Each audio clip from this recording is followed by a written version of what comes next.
বন্ধুরা, আঙুর ফাড়গুলো নষ্ট হয়ে যাচ্ছিল, তাই এটাকে মাঝখান থেকে কেটে নিয়ে এটাকে জল দিয়ে সিদ্ধ করতে বসিয়ে দেবো। একটু চিনি দিলাম, একটু নুন দিয়ে দিলাম, ওটা হতে লাগুক। এদিকে শুকনো লঙ্কা আর পাঁচফোড়ন ভেজে নেব, ভেজে গুঁড়ো করে নেব।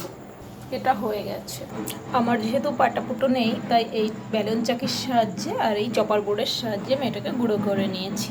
এদিকে এটা হতে থাকুক, এখনো হয়নি। এটা হয়ে গেছে, এবার নামিয়ে নেব। নামিয়ে রেখে দিলাম। কড়াইতে তেল গরম হতে দেবো, একটা কালো সর্ষে দিয়ে দিলাম। এবার এই আঙুরগুলো এর মধ্যে দিয়ে দেবো।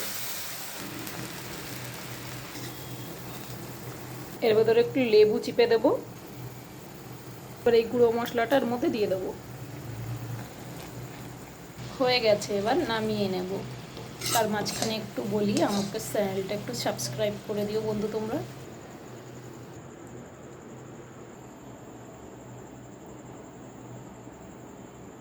চ্যানেলটা সাবস্ক্রাইব করে দিও, আর কেমন লাগলো বানিয়ে আমাকে জানিও।